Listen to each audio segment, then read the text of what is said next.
আরেকটা নাস্তিক নাস্তিক হলো তার মুখে দাঁড়িয়ে আছে, মাথায় টুপি আছে, শরীরে পাঞ্জাবি আছে। সে ভিডিওতে বলল নাউজুবিল্লাহি মিন জালিম, সে বলছে যে নুরা পাগলার কবর থেকে যেভাবে নুরা পাগলাকে তুলে এই ফুরা দিছে, ঠিক নবীজির রওজা মুবারকের থেকে।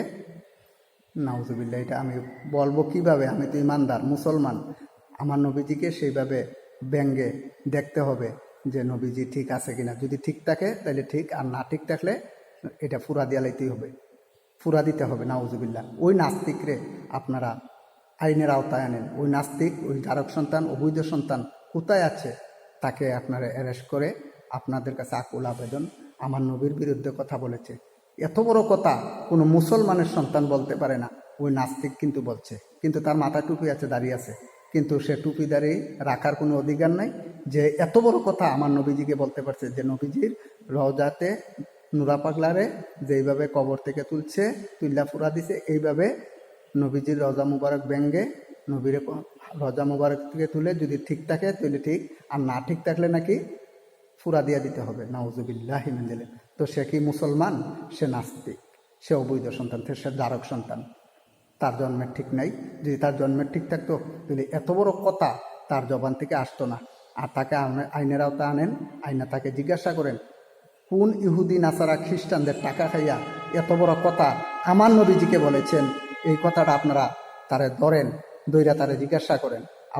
আপনারা তো মুসলমান, আপনারাও হাসরের ময়দানে জবাব দিতে হবে আমার নবীর দরবারে, নবীজির দরবারে আপনারা জবাব দিতে হবে।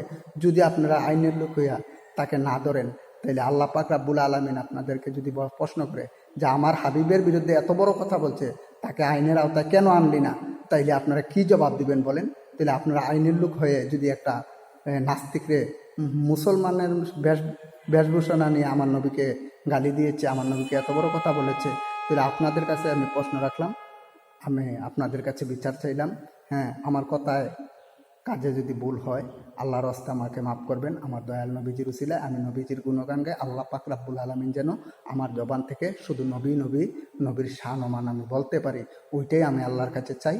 আর কিচ্ছু চাই না। আমার বাড়ি নাই, গাড়ি নাই, ধন নাই, সম্পদ নাই, কিচ্ছু নাই, কিন্তু আমার আল্লাহ, আমার দয়াল নবীজির দয়ার উসিলায় আমার জবান থেকে শুধু নবীজির শান ও মান বাড়ায়। কিন্তু আমি বুঝতে পারি নাই যে আল্লাহ পাক রাব্বুল আলামিন আমাকে কতটুকু দয়া করেছে। আমাকে দুনিয়ার সয় সম্পদ দেয় নাই ঠিক, কিন্তু আমার নবীর প্রেম আমাকে দিয়েছে, ওইটাই আমি আল্লাহর দরবারে চাওয়া, আর কিচ্ছু আমার চাওয়া নাই।